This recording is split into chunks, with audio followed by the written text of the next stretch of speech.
From Wellington, New Zealand to the world, it's Living Blindfully, living your best life with blindness or low vision. Here's your host, Jonathan Mosen. Hello on the show this week, more on the serious matter of inaccessible medical devices. Arielle Silverman from the American Foundation for the Blind talks about the choices made around Blind Barbie, a new accessible recorder from Zoom, and the blind judging and trolling the blind. Lovely to be back with you. I do have a story to tell about country code 295, since this is episode 295. This is the first country code I have encountered that has been discontinued. Intriguing, isn't it? It used to belong to San Marino, but now it doesn't. Country code 295 no longer exists. It's important to me that Living Blindfully is fully accessible, and that's why every episode is transcribed. Accessibility is in the very DNA of Numa Solutions, and it's thanks to their sponsorship that transcriptions are possible.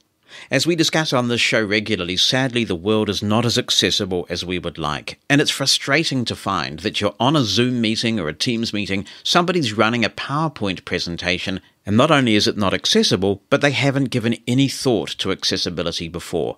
When the time is right, take that person to one side or maybe talk to the IT manager in your organization and tell them there's a fix for this, and it's called Scribe for Meetings. It seems like such a simple solution, but there's a lot of incredible magic going on under the hood. All someone has to do is upload their slides as little as 5 minutes before the presentation is due to run.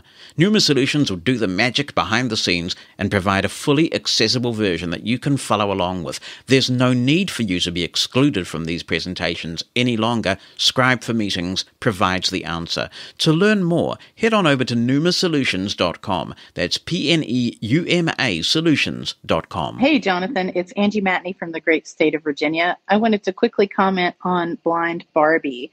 I ordered one recently to take to an event at my employer next month. It's for Disability Pride Month. Yes, Disability Pride Month was in July.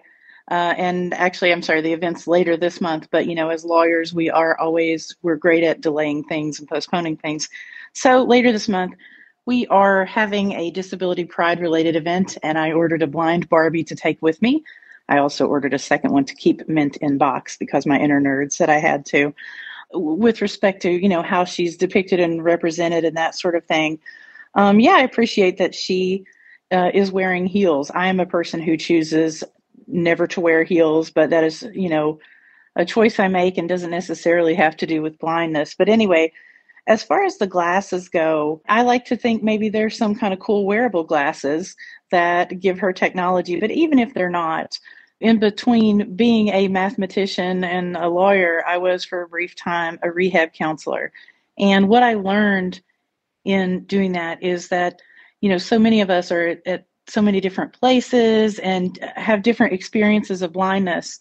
And what seems the right way to do something isn't the same for everybody and may change. And I know we all know this, but, and it may change as a person ages or a person just looks at things differently. I sometimes wear glasses because I was not able to open my eyes until I was about 6 years old. And sometimes they end up closing on me. And so sometimes I wear glasses. I wouldn't have to. People could just see my closed eyes or whatever, but sometimes I choose to, and sometimes I don't. But I guess what I'm saying is, to me, it doesn't bother me that Barbie has glasses that are removable because that is going to reflect some people's experiences. And then I guess in a more tongue-in-cheek situation, there are things now that I approach differently than I did when I was younger. And there are certain ways that I do things that I didn't do when I was younger because I kind of feel that I don't have to struggle so hard to prove that I must do something a certain way. And I'm not at all trying to imply that that was the motivation behind some of the comments on Barbie. But my friend and I had a joke about this, and my friend had made for me one of these round buttons, like a campaign button, a badge that you can pin onto something. and it says bad blind person on it. So I am a founding member, badge carrying member of the Bad Blind Person Club, I guess. So I don't know.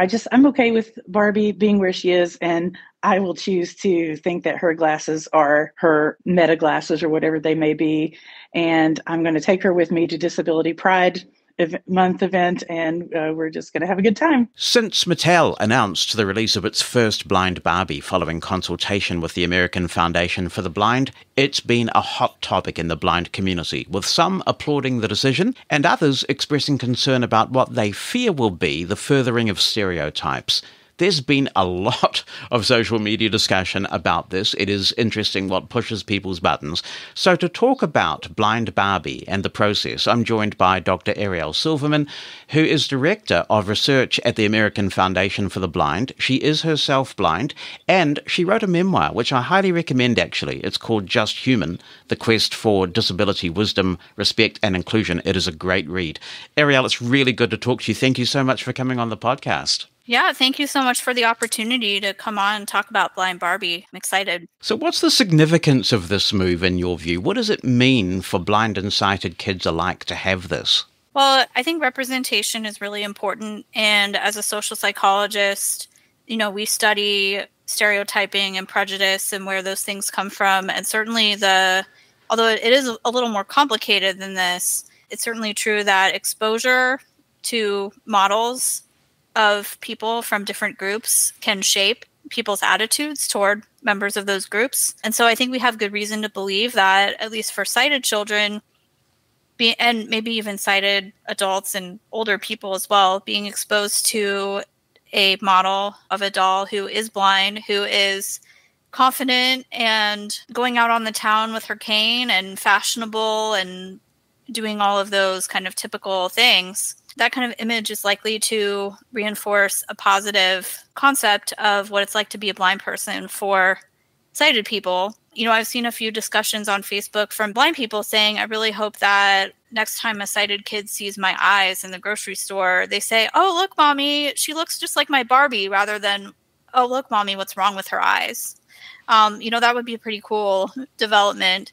And then for blind children, there's I think a really powerful impact of being able to see a doll that resembles them in important ways. And one of the things that I wrote about in my book, and that was really kind of key to my life and the lives of many of us who are congenitally blind, is that we grow up being the only blind person in oftentimes our families, our schools, our neighborhoods, and then later on our workplaces, sometimes even in an entire town, you may be the only blind person. And so for a child who's growing up who's the only blind person, who doesn't really quite understand why everybody else is doing things differently, but why nobody else has a cane and nobody else reads Braille around them in their environment, it's easy to start to pick up on some of the negative messages that float around about blindness being a horrible thing and being scary and being limiting, etc.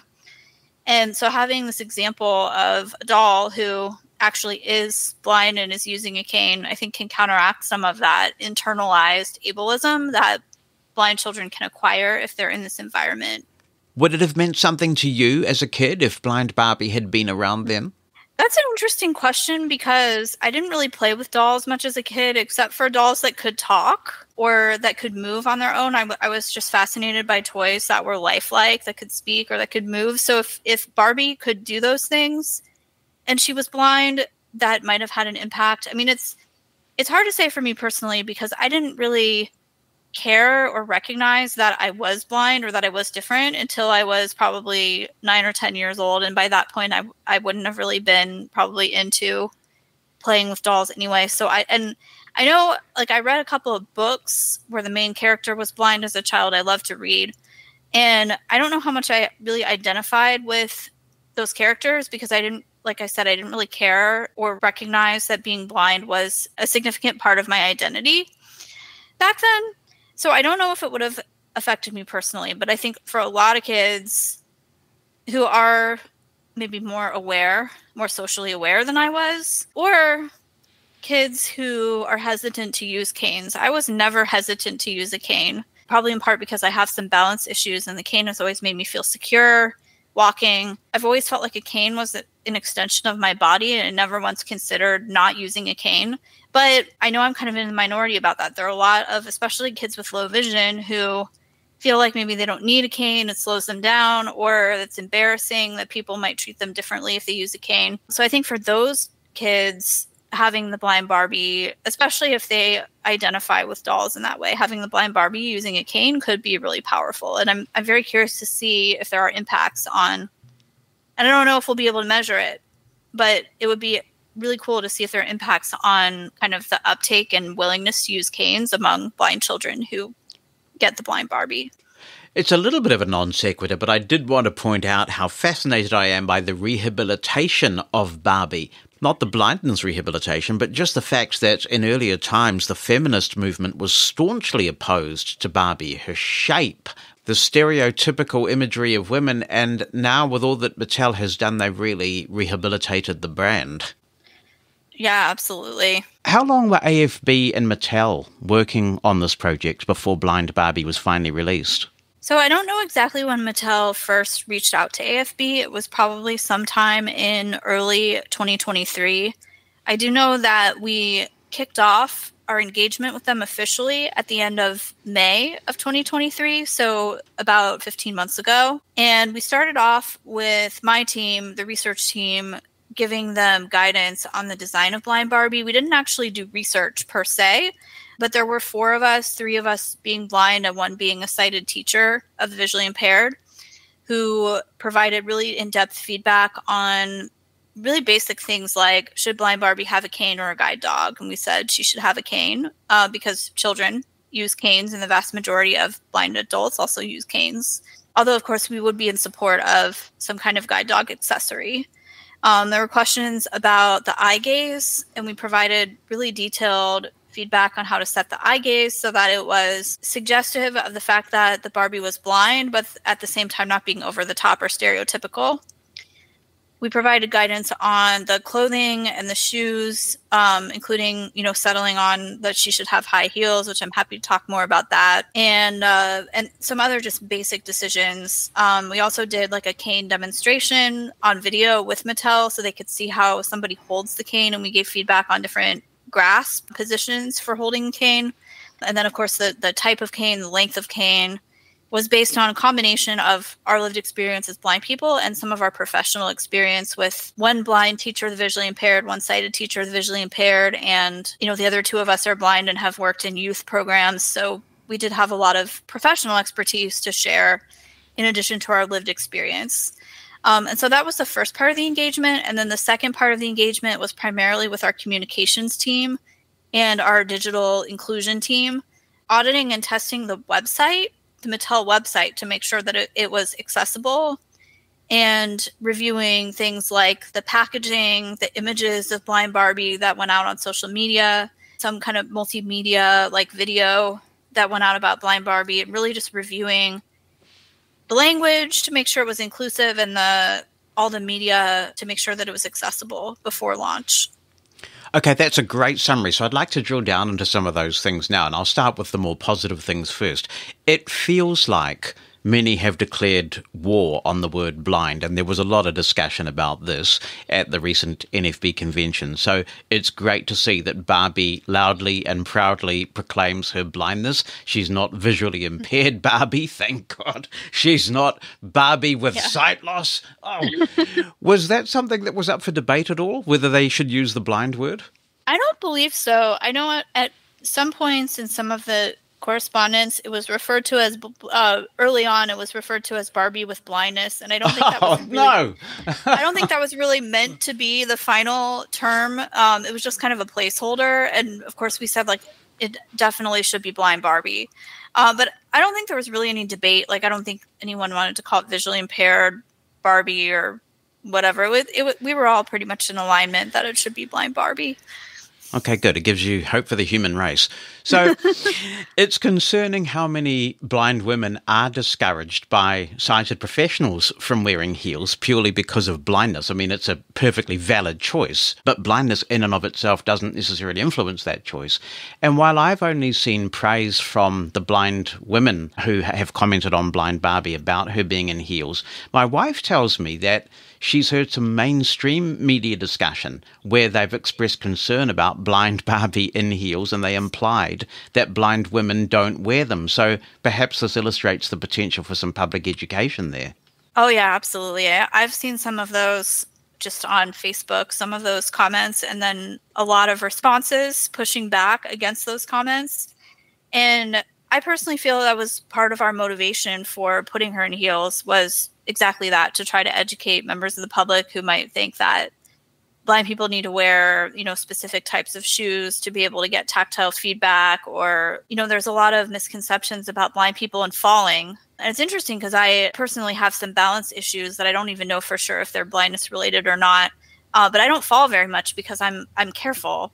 The way I move through space, I'm very careful. Blind people that I know without balance issues who are athletic and doing all this kind of stuff, they don't have fall issues either. So blindness and falling really are not correlated unless people, maybe are newly blind and don't have training yet, which sometimes happens. But there's a misconception that blindness puts you at risk for falling. That's not actually true. So I think having the heels does kind of push back on that, which is great. Yes, because so often people imply that blind people can't climb steps easily, and if you're being guided by someone, they will go to some considerable lengths to avoid the stairs, for example. Exactly. On to areas where there's been a little bit more debate. There has been quite a bit of criticism of her glasses, which have been said to be somewhat stereotypical. What are your thoughts on that?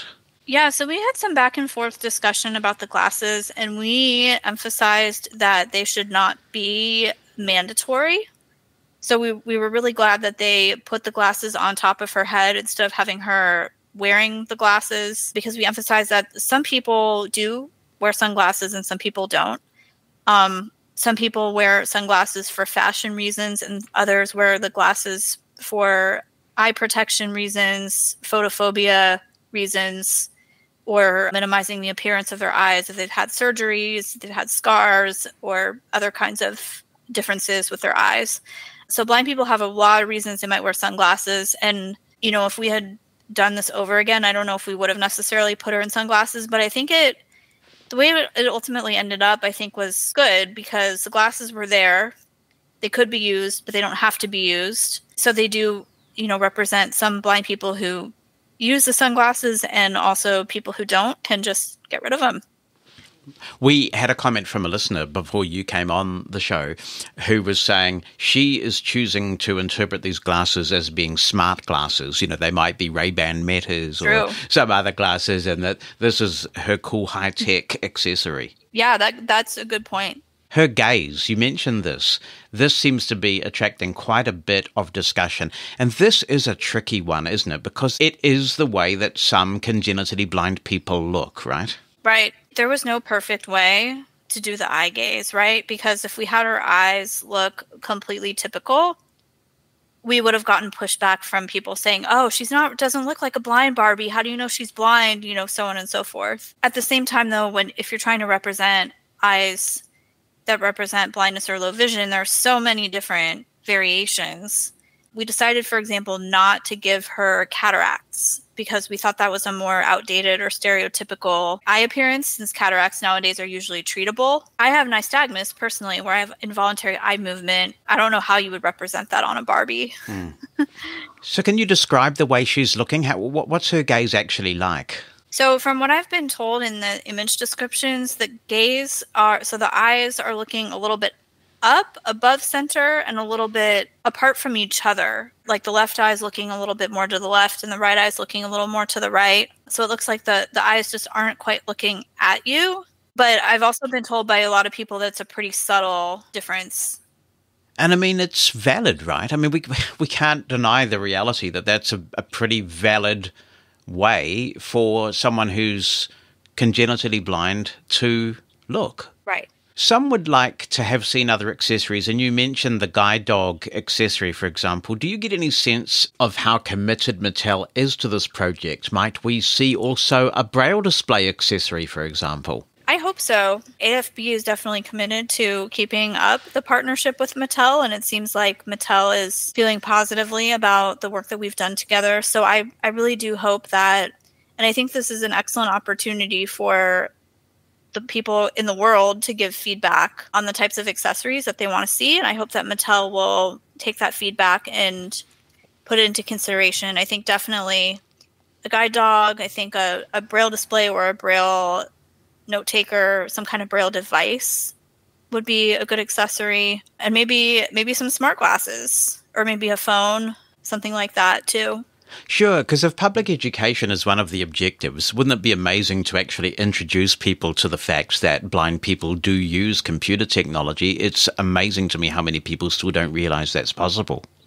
Mm-hmm. What kind of feedback are you getting? I mean, I know that typically people tend to put fingers to keyboard when they're outraged, but there must be also feedback coming through from kids who find that this really means something to them.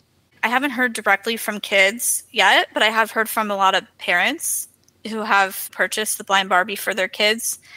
I have one friend who is blind and has 2 kids with low vision. And initially she said on social media that she was very mixed about Blind Barbie and she didn't feel like it really represented her children. She, was kind of put off by some of the wording and some of the marketing statements. And she felt really mixed about Blind Barbie, but she also felt that representation was important. So she decided to go ahead and buy one. And she said her older daughter, who had used to be into Barbie and then was less so nowadays, but her older daughter just absolutely loved it and was so happy with it and was playing with it. And then my friend said she realized, like, wow, this is actually a good thing for the blind community. And she started promoting it on her social media. I'm definitely hearing a lot of positive comments from other parents of blind children and also sighted children who are playing with it. And also a lot of adults. I think I'm pleasantly surprised by how many adults of both genders or all genders of blind adults who are saying, wow, I want to get one. Yeah, I was going to mention this to you. I don't know whether this is normally a thing or whether this is a distinctly Blind Barbie thing, whether adults collect them or not. But I have been interested to see that there are blind adults buying these Blind Barbies. I wonder why. Is it because they wish they had them when they were kids or they just want to support the concept? Yeah, it's probably a bit of both. I mean, there's definitely some comments of people saying, I really wish this had existed when I was a kid. So they're kind of buying it for their inner child. Get in touch with your inner child, yeah. Yeah, and I think for some of them, they want to support the cause, the representation. One of the things that is also true for kids who have some vision, but the prognosis is that their vision may deteriorate over time, is there's an enormous amount of pressure on those children to do things the, quote, normal way, unquote, even when that might result in eye strain, lack of efficiency, fatigue. And, as we all know, having been kids once, the pressure to fit in and just be part of the in crowd is immense. And I wonder whether having this representation of a cool, fashionable blind Barbie proudly carrying her cane and dressed nicely might really help those children to realize that it's okay to be blind, it's respectable. Yeah, I definitely hope so. And I'd be really curious to know if blind kids are playing with the Blind Barbie with their sighted friends. Kids who play with Barbies sometimes do it with friends, as a group activity or a paired activity or something like that. So I'm really curious, like if blind kids who are having their friends over to their house, for example, would take out their Blind Barbie and play with it together. And I think that could be really powerful for the sighted child and for them to build their relationship. And yeah, I definitely hope that kids with low vision will start to feel more comfortable doing things non-visually. But unfortunately, a lot of the pressure, huge amount of the pressure comes from adults. Sometimes from parents, definitely from teachers, from medical professionals, from just even like family, friends, and people who are trying to get the child to see things and do things visually or deny that they have a visual impairment. I think the adults really need to be educated, and I hope that Blind Barbie will help do that. But I think it will definitely impact the kids. And hopefully when the kids grow up and have kids of their own who are low vision, they will have a different attitude than maybe their parents did. One of the hot button issues I missed when I was going through the little list was the clothing and the way that it fastens and unfastens. Someone told me on the show here that it was Velcro, but I understand it's not Velcro. Can you clarify that?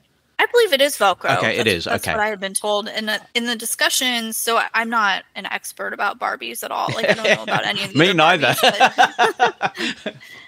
Barbies, on the social media discussions, people were saying, well, actually, a lot of the Barbies have Velcro. So I think maybe, the way it was described, I can see how it seemed a little bit othering because it was like this doll has special Velcro to help them dress and undress it. And we definitely, understand and take that feedback to heart. At the same time, though, we also are big fans of universal design. And part of universal design is like making things easier for everybody and more intuitive and removing barriers, and also understanding that probably at least 40%, if not more, of blind children have additional disabilities. And oftentimes the brain-based disabilities can affect motor coordination. So I don't know what the non-Velcro alternative is for Barbie clothing, but, for some kids, if they have a motor impairment, doing that dressing and undressing could be more difficult.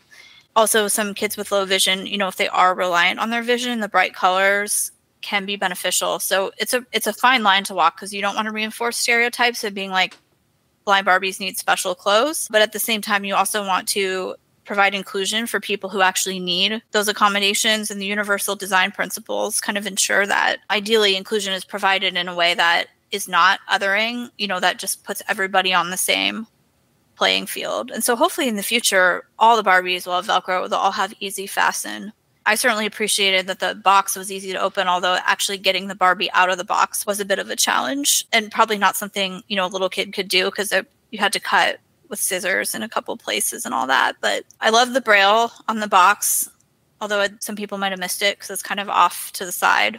What does it say? Does it just say Blind Barbie in Braille on the box? It just says Barbie. And interestingly, the word Barbie is written in UEB. And there was somebody had commented about how the Braille didn't match because of the AR contractions in there and the .6 capital for capital B. And so somebody commented like that the Braille didn't match up with the print and that was confusing. And one of my colleagues who was, on the research team, she responded and she was like, Blind Barbie is going to be an educated woman who knows how to read UEB and doesn't just read grade 1. Wow, it's interesting the minutiae people are going into here. But one thing that this discussion has revealed for me, my wife, who is blind as well, had a Barbie collection when she was a child, and I didn't know this. Funnily enough, we'd never really discussed Barbies before. And when this conversation came up and I was talking to her about it, she said, Jonathan, have you ever undressed a Barbie before? And I said, actually, Bonnie, no, I have not, funnily enough. And she said that she used to undress and redress. No, that can't be right. Redress is a different thing. Anyway, she used to change the clothing on the Barbie quite regularly, and she said if it's too difficult for anyone, whether they have any kind of additional impairment or not, what happens is that you keep running to your mom and dad or your caregiver, whoever it is, getting them to help. And so if you can fashion something in a way that allows the child to change the clothes and accessorize them and things themselves, it's much more inclusive. Yeah, absolutely. And it helps the child build self-determination skills. And I imagine practicing dressing and undressing a doll for children who end up deciding to have their own children, that experience could really help with the motor mapping that's required to eventually dress your baby. Yeah, I do have some experience of this, and I can tell you, I practiced in the antenatal classes, and nothing compares to a wriggling baby trying to get away from you there. But no, it's a good point. Now, I do have to ask you this, because you have great credentials in the organised blind movement. You've been active in the National Federation of the Blind for years, and of course, you're a former NABS president, the student division. But some in the consumer movement have expressed concern that an organisation of the blind, not for the blind, should have been the one Mattel partnered with on this. What's your assessment of the moral authority or otherwise that an organisation like AFB, not just AFB, but an organisation like it has to pursue a project like this? That's a great question. And I understand the critique. And I think if I were on the other side, I would maybe even be voicing similar opinions. I think it's important to note that AFB is transitioning to a great extent to a larger percentage of leadership who is blind. And I think it's vital that any organization that's providing feedback on this type of groundbreaking development the individuals who are providing the feedback, a majority of them should be blind. And in our case, the majority of the staff who provided feedback are blind. Our CEO is blind. 40% of our staff are blind, and more than half of our board of trustees is blind. So I think that's part of the response that I would give. I don't know what Mattel's reasoning was for why they selected us rather than one of the consumer organizations. I can't speak on that because I really don't know. I definitely emphasized when I spoke to them that our opinions were just our opinions. And I was very glad that in addition to consulting with AFB, they also convened, I believe, focus groups of children and parents in Southern California to actually in person test out the different outfits and different configurations of the doll, so that it wasn't just the maybe 6 or 8 of us who were giving feedback, but actually like a larger group of blind individuals. If I were Mattel, maybe I would have done things a little differently and had a larger sample of blind people providing feedback. But I think the diversity of our staff, we have teachers of the visually impaired, we have blind parents, we have blind people like me who are not parents, but, used to be blind children. We have people with, knowledge of communications and marketing and things like that.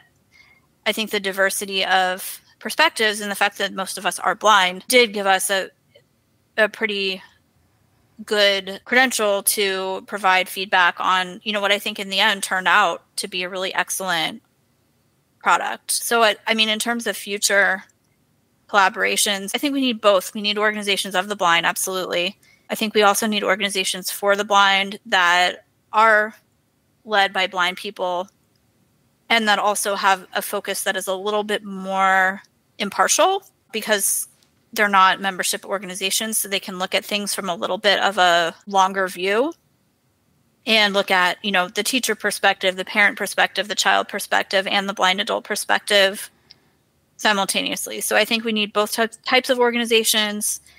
I think it's imperative that any company that's making a product, if they're consulting with a blindness organization, they need to ensure that the critical individuals providing feedback, majority of them are blind. Now, of course, we had, one sighted person who gave feedback on things like the logos and the images that were posted on social media. Like you need sighted input for that, of course. But the majority of the people from AFB who gave feedback are blind people. I've really enjoyed the conversation. Thank you, Arielle, for coming on the show. It's been useful to just learn a bit more about how some of the decisions that were arrived at were made. Thanks so much. Awesome. Thank you so much. Living Blindfully is brought to you in part by listenlater.net. Are you tired of missing out on your favorite articles because you're too busy?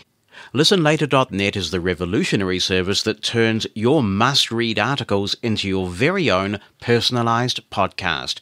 Imagine having high-quality, human-like narration of your favorite articles ready to listen to anytime, anywhere, on any device you're already using for podcasts.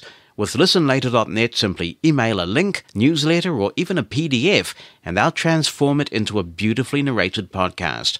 ListenLater.net is a great companion whether you're commuting, working out, or doing chores. It kept me informed and entertained on my recent long international flights to and from the NFB convention.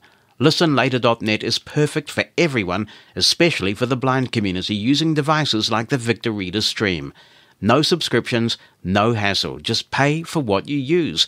Get started with free credits today and experience the convenience of having your own personal podcast feed. And after your first credit top-up, use the contact form and mention Living Blindfully for an extra 20% beyond what you paid for. Visit listenlater.net now and transform the way you consume content. Listenlater.net. Your articles, your way. There's a new product from Zoom, that's the audio recorder people, to tell you about. You may recall on Living Blindfully, we took a look at the Zoom H1 Essential, the H4 Essential, and the H6 Essential, all of which have accessible menus. And it was fantastic to take the H1 Essential and the H6 Essential to the NFB convention and record with that peace of mind, because I could use the menus to check my settings and even make sure I was actually recording. Now there's a new one. It's called the Zoom H1 XLR. And as I understand it, the form factor is like the H1 Essential, but instead of the built-in microphone, it has two of those combination inputs. So you can use XLR with this. That means you can plug in any microphone, be it a dynamic mic or a condenser mic. You can also use an input cable. So if you want to use this little device to record off a mixer, you can do that. It's also got the 3.5mm stereo input jack, so you can record that way if you want to as well. It also acts as an audio interface, and you can record in 32-bit float with the Zoom H1 XLR while you're using it as an audio interface if you want to. Putting this in a blindness context, and in the United States, let's say you are going to the state convention of your consumer organization and you've been tasked with streaming it and perhaps recording some extra items. This would be ideal because you can take the H1 XLR, connect it to the soundboard so you get direct sound. You can use it as an audio interface so that you're streaming to the internet while you're also making a recording of those proceedings. And then you can just unplug it from the board when the sessions are over. And if you want to do some additional recording, plug in a couple of mics. You can do good quality one-on-one interviews. Very nifty product. You can power it with 2 AA batteries, or you can connect something to the USB-C port that provides a power source. And you can insert a micro SDHC card into the device, which could give you up to 1 terabyte of storage. And even at 32-bit float, 96 kilohertz, that's going to give you a lot of recording time. So another option for you to consider. I guess this kind of bridges the gap between the H1 Essential and the H4 Essential. I believe it's coming in at $149. Pricing information is a bit sparse at the moment, but that seems to be where they're pitching it. What will be interesting is when Zoom come out with some new recorders that are not in this H Essential line. For example, I used to use a Zoom F3, and it's a very nice recorder. It's got lovely preamps in it, and in that sense, it's technically a better recorder. So when they refresh the F series and some of those other recorders, I think many blind content creators are hoping that their accessible menu technology will make its way into some of those more pro recorders. Now, I want to follow up on a couple of things we've been talking about recently on Living Blindfully. The Ray-Ban Meta smart glasses continue to be a hot topic in the blind community. I did find out something this week that intrigued me. I was having a little chat with my Ray-Ban Meta smart glasses, and I said to them, "What large language model are you running?" And they responded, "I'm running a large language model based on Llama 3.1. Now, it's possible that the glasses are hallucinating, but it's possible that they're not. Llama 3.1 is quite new. It is the latest and greatest effort from Meta at their large language model. It is supposed to be far more multimodal and capable. And at the time of recording, I haven't done too much with the glasses to find out whether we have any real evidence that Llama 3.1 is in fact on the glasses, but that could be very interesting. I was talking to Bonnie this morning, funnily enough. Bonnie's away as I record this. It's very quiet at Mosen's house. I cannot tell you how quiet it is. She's away at a conference, and she said she got the agenda of the conference, and she took a picture of the agenda, and she told the glasses to read the agenda top to bottom, and apparently it did. Because this conference is a literary conference, she got some books comped to her as part of her registration package, and she asked the Meta smart glasses to describe those covers, and apparently it did a pretty decent job.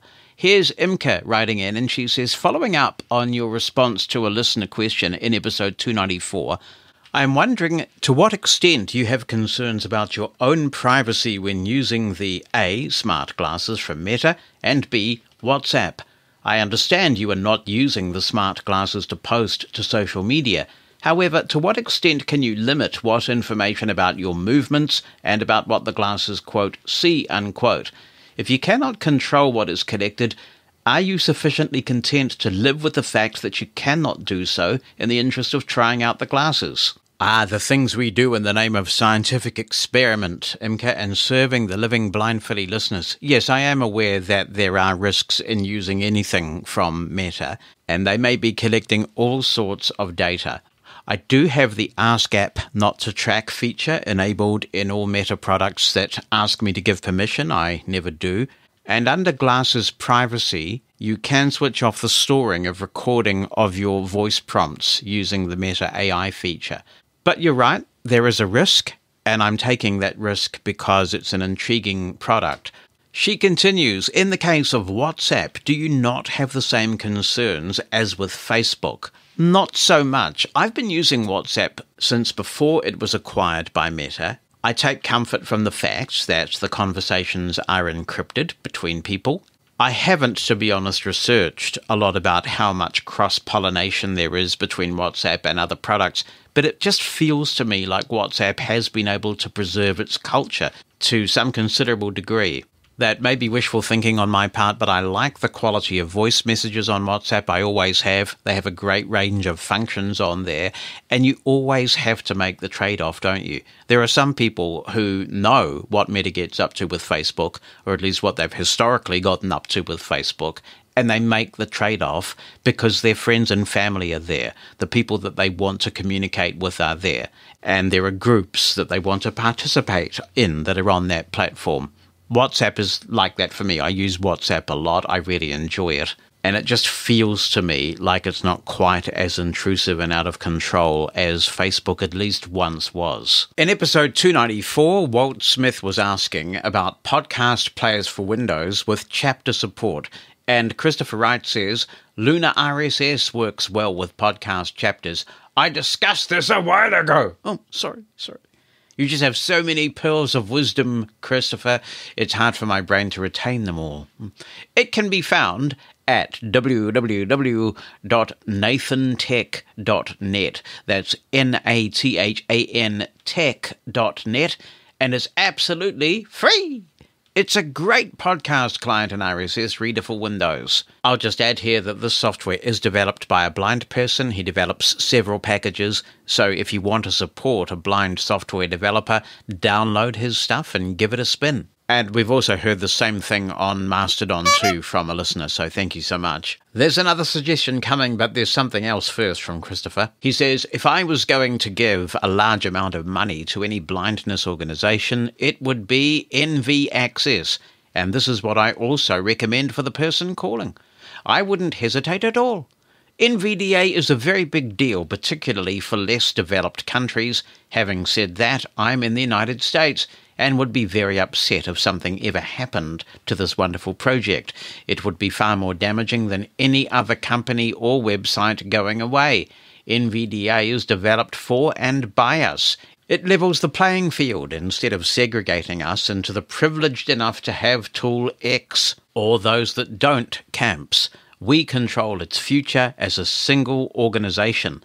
There are thousands of people contributing to the project, so I'm not at all concerned if NV Access or any of the founders disappeared tomorrow. And back on the topic of podcast chapters under Windows, Stephanie Magura says, please let your listeners know that if a podcast episode has chapters, the Grover Podcast app. What? I've not heard of this before. The Grover Podcast app supports this.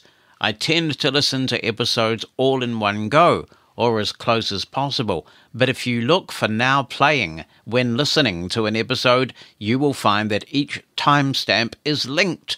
I found this by chance when playing an episode of Living Blindfully and opening the aforementioned area.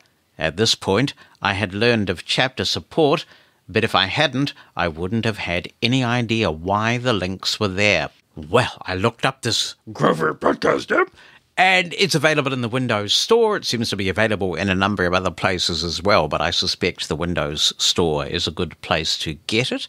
That's Grover, just like the cute little furry monster on Sesame Street. I have no idea if he's still on Sesame Street, but he certainly used to be when I was watching it as a kid. And when I was watching it with my kids, or if you prefer, if you're a bit more cerebral, like the 22nd President of the United States of America, Grover Cleveland, he was in office from 1885 to 1889, I think. It appears to be free, so there's another option. Also, it is worth mentioning, and Stephanie reminded me to mention this given her reference to timestamps, that if you go to livingblindfully.com, you can get to each episode simply by entering a / and its number. So, for example, for episode 295, you can go to livingblindfully.com/295. Now, that works when the episode has gone public. It doesn't work during the period where it's only available to our wonderful Living Blindfully Plus subscribers. When you go to livingblindfully.com/episode number, you'll find we have show notes where we tell you what different sections are and what time in the file they start. And on that web page, each timestamp is also a link. So if you press enter on it, navigate to the link for the timestamp and press enter, it'll jump you straight to that section and it will play the section in question for you. Hi Jonathan, it's Derry Lawler here from Ireland. I hope you're keeping well. I know you're busy with the NFB24, which I'm enjoying following the hashtags. Quick question. I recently downloaded the 11 Labs app for reading some books. I love the voice called Lily. It's one of the default voices that comes up.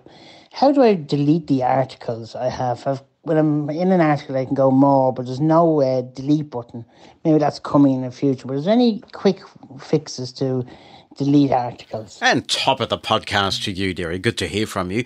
The 11 Labs reader, for those who haven't tried it, is quite a cool thing. We've talked about 11 Labs before. We've had one of the founders of 11 Labs here on Living Blindfully in the past, and they now have this iOS app called 11 Labs Reader, and you can use your own voices or their voices and bring documents into this thing and be read to by the 11 Labs voices. It really is quite fun, particularly if you're a talking book type fan. I'm one of those people that likes to get information quickly, so I like using text-to-speech and cranking it up. So I guess I'm not the perfect use case for it.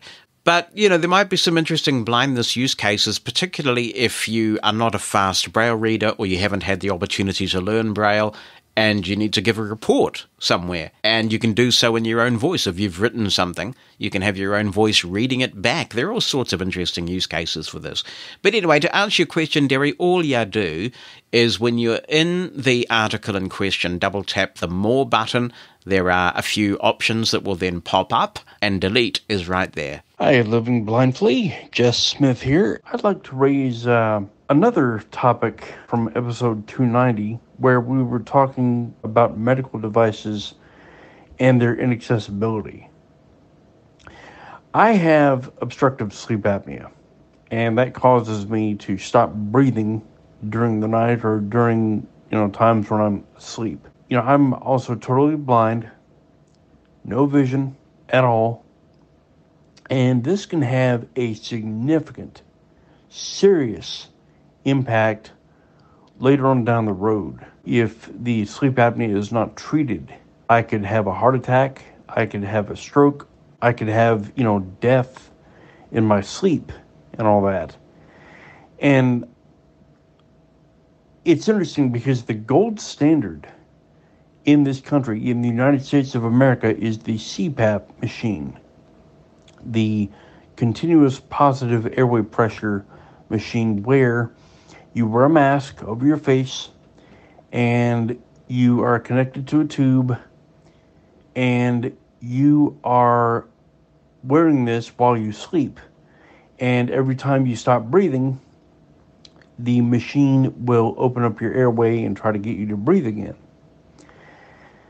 And I have talked to my neurologist about this, and she's great. I've been working with her. I also have epilepsy, which is controlled via medication, which is great. But the neurologist that I talked to is also a sleep specialist, and I've been working with her for 20 years, just about. And I said, look, the CPAP machine is just not an option. It's not even the fact that the mask may be uncomfortable or any of that stuff.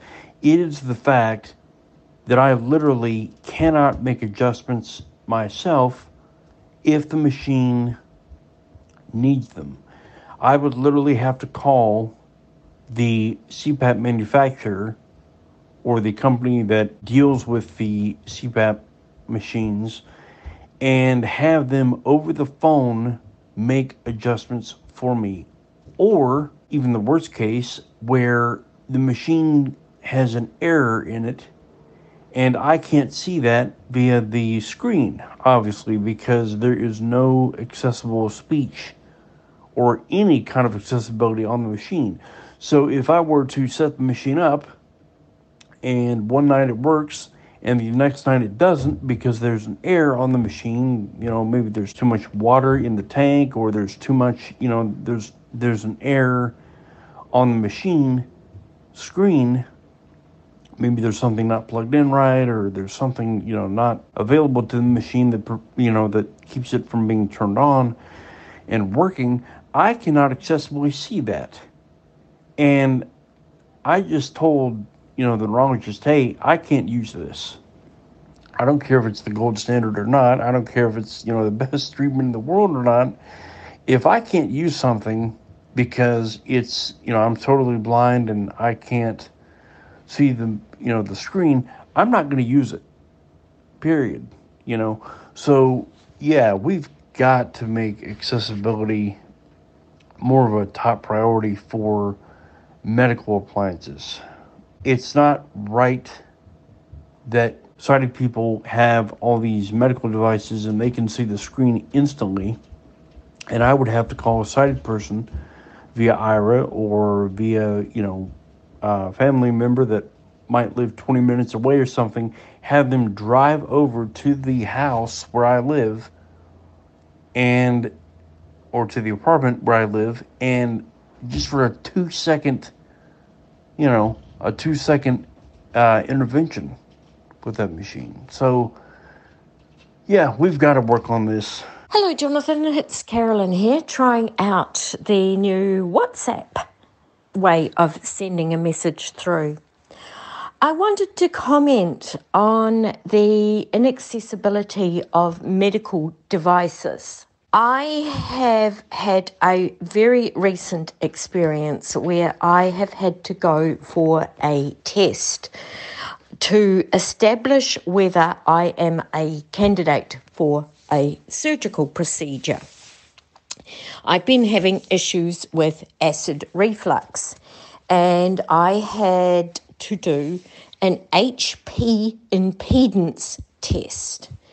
Now, for those of you who don't know what that is, a brief description is that you are not supposed to take your antacid medications a week prior to this test. Then you go in and they insert a tube up your nose, down your throat, into your esophagus. And then it somehow connects up to a computerized device that you are to wear for a period of 24 hours. And then you go back to the hospital and they remove the tube, etc. And it records everything that is going on inside you during that 24-hour period. Now, I specifically asked them if there were any issues for me as a blind person doing this test that I needed to be aware of. And they said, oh, no, it's all fine.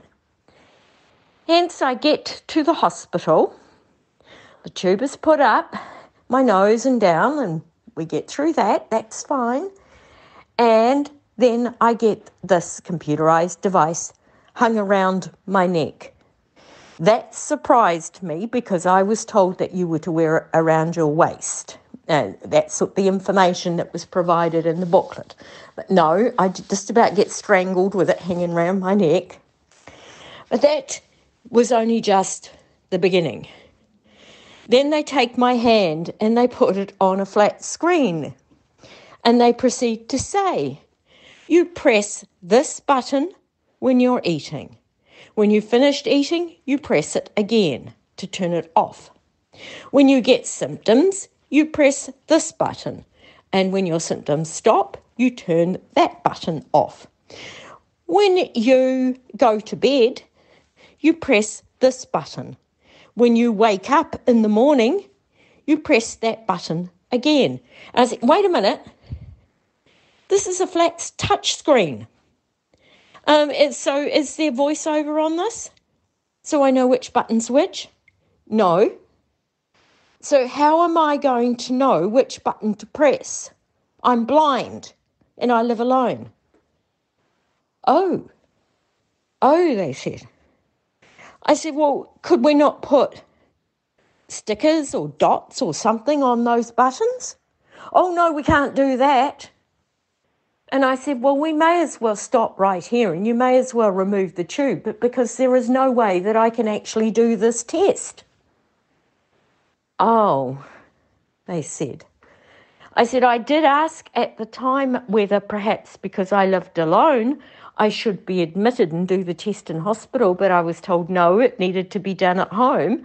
And I said, if I was admitted, then the nurse could possibly do that. But I said, this device is totally inaccessible for me as a blind person to use. Oh, yes, it is. Okay, well, we will have to think of something else. And so they took the tube out, and so that was the end of that. I couldn't do the test.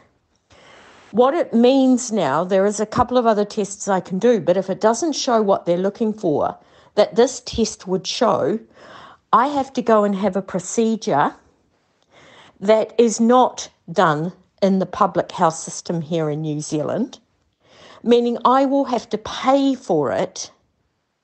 And frankly, I do not think that that is fair, that I have to pay possibly for a procedure simply because the one that they had in the public health system is inaccessible for me as a blind person. There should be an area where, okay, then we will pay for that because there's no way you can do the other one. I'm getting concerned that while it's great, we've got all these computerized devices that can do different things and give different readings for us and help us to manage our health, that many of them are now becoming inaccessible, and that clearly the health system is not thinking about accessibility. And that concerns me, and I'm just wondering, because this is not just a local issue. I accept that this is a worldwide issue. Hence, maybe the World Blind Union needs to take this one up, because it is becoming more and more serious. I'm thankful as a diabetic that I can have a talking glucose machine. So I am able to manage my diabetes myself. But if it turned out that the devices changed yet again, and we had to change devices and there was no more talking device that was accessible, then there's a problem. So I do think it is a problem we have to start looking at and pushing back on very hard before it gets too out of hand and we find ourselves in a situation where we can't get treatments for certain things because the process is simply inaccessible. That sounds hideous, to have to go to all the trouble of getting a tube inserted like that only to find you've got an inaccessible test device. Well, if there's any good news, it is that they are onto this in the United States. There's legislation that is hopefully working its way through the system, and who knows how long that might take. But what we've found in the past, of course, is that the American market is so large and so influential and so important that if the American market insists on accessible devices, it will trickle down. So let's hope that that legislation there will progress. Like the show? Then why not like us on Facebook? Learn about upcoming episodes and see when a new episode is published. Find our Facebook page by searching for Living Blindfully or visit us directly at facebook.com/livingblindfully. Living Blindfully is all one word. The URL again is facebook.com/livingblindfully. Hello, Jonathan and friends at Living Blindfully, says this email. Pearly Sumner here from Melbourne. Pete and I love your work and the shining inspiration you show us all. Thank you for living blindfully to the hilt. Well, thank you so much, Pearl. I appreciate that. She says, I discovered when setting up Todoist after your demo that my Outlook email runs on an IMAP system that is not compatible with Todoist. Boo-hoo. I'll probably have to work out how I can best manage this situation as I use my email more than the phone for many things. I totally get that, Pearl. You might want to download the Todoist app for Windows, which is nice and accessible when you turn the virtual cursor off. And you may find that that does the job for you, and it will keep your tasks across your iPhone and your computer in sync. She says, I was amazed at how you enter material into your phone at 1,000,000 miles an hour. This task is a real bugbear for me, but something I want to be able to do. Many of my blind friends have tried a variety of QWERTY keyboards for this purpose and seem to give them up as being too difficult after spending precious money on them. What keyboard do you use for inputting into your phone? Your recommendation would be much appreciated. Many thanks once again, Jonathan, for the big lift you're giving many people. I help to run a blind grandparents list. Wah! I qualify now. That's exciting, and have been encouraging them and many others to listen to the podcast. Love and hugs. Look, I really appreciate that, Pearl. Word of mouth makes the world of difference to living blindfully, so thank you so much for doing your part there. Well, I have my Braille display, the APH Mantis, and it has a QWERTY keyboard. So when I'm inputting material into the iPhone, I'm using the QWERTY keyboard on my Mantis. However, there are plenty of other very good options. The Apple Magic Keyboard is a lovely keyboard to type on, in my view, and the latest version of it has a physical on-off switch. It's nicely spaced, and it's still quite portable. So I'd check out the Apple Magic Keyboard as a viable option. Logitech also do a range of keyboards, and one of the big advantages of the Logitech range is that a lot of their keyboards allow you to pair with multiple devices. So at the press of a button, you can be working on your iPhone. Press another button, you could be controlling an Apple Watch or even your computer if you've paired those devices with the keyboard. But I would say that for an iPhone, the Apple Magic Keyboard is kind of the stock and trade device, and it really is a very nice keyboard to type on. Joe writes, first, with respect to the discussion with Brian Bashan concerning the language guide for Be My Eyes, my head was spinning with the hair splitting over how to describe a lack of or diminishment of eyesight. People use words in different ways, based on familiarity of use, cultural experience, and exposure to the topic. I cannot expect the sighted world to totally understand me or my experience or my mindset, as the average person has no contact with a person with a visual impairment. For a person with a visual disability to draw offence from the innocent nuance in words is looking for every tripwire to trip over. I find it best to assume the good intentions of people unless it is clear that they have crossed an offensive line. Also, to make sighted people feel uncomfortable because they use a word we did not prefer causes them to be afraid to interact with us for fear of offending us.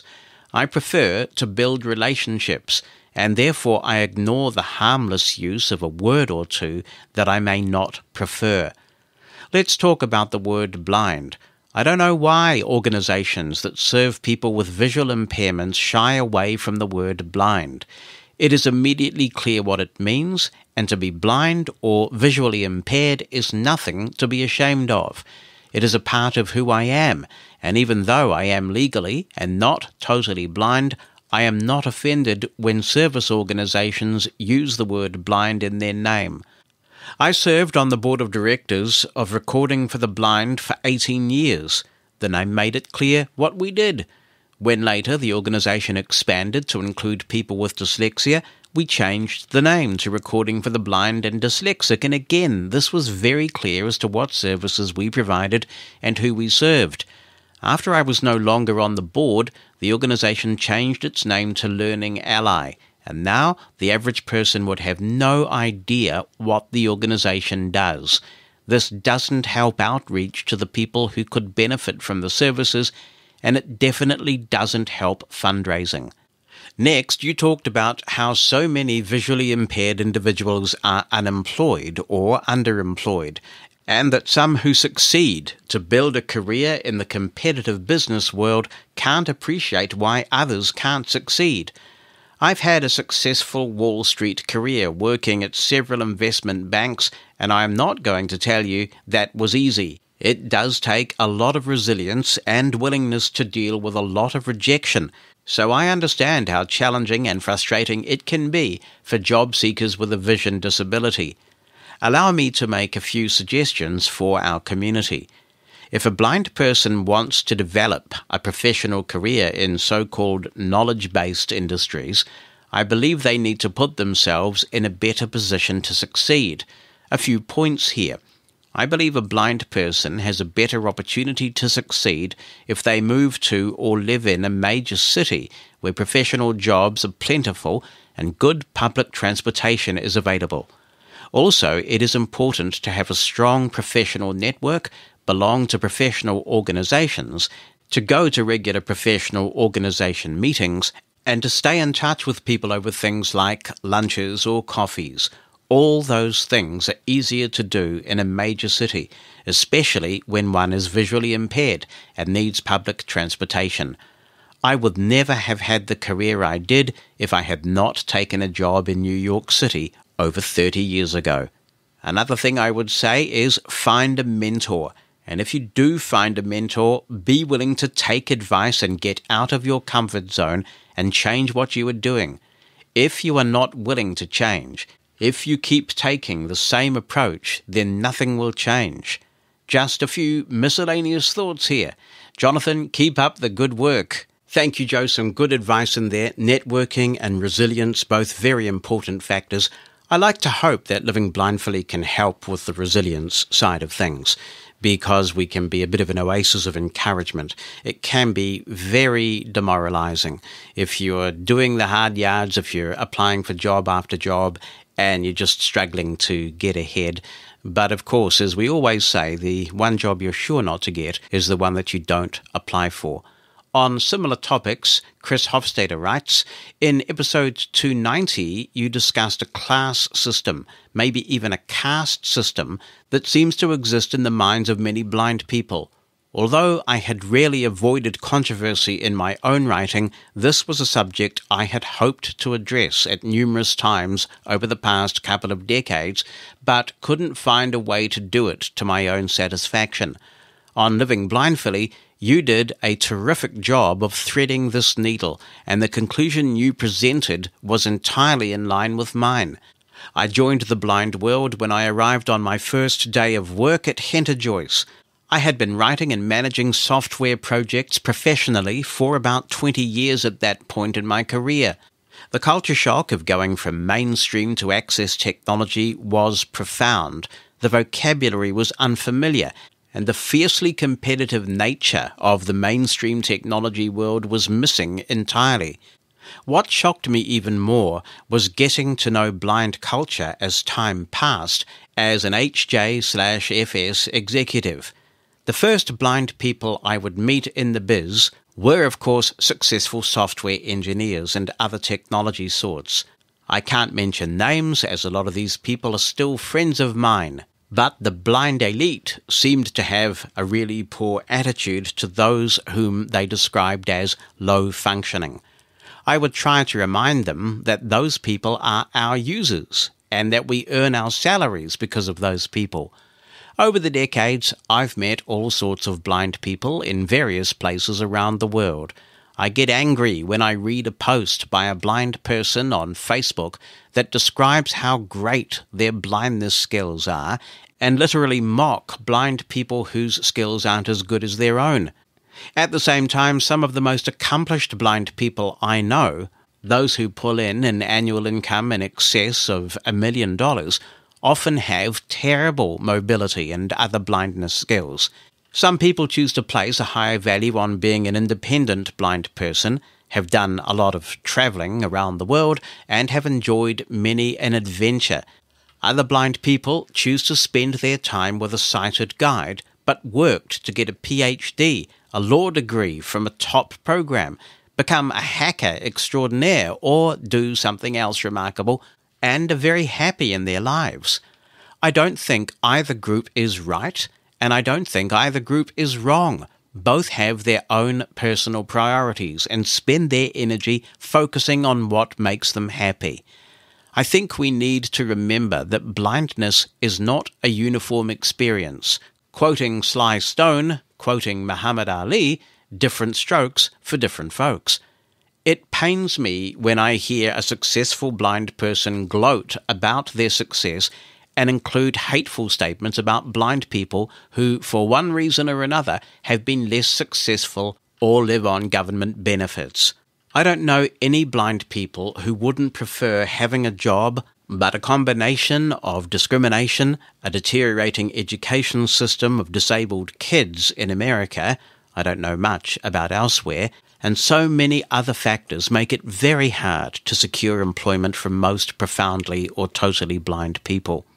The blind people who act as if they are superior to those less fortunate than themselves seem to forget that those other people are human, that they try hard, and that they are stuck in a system that is mostly broken.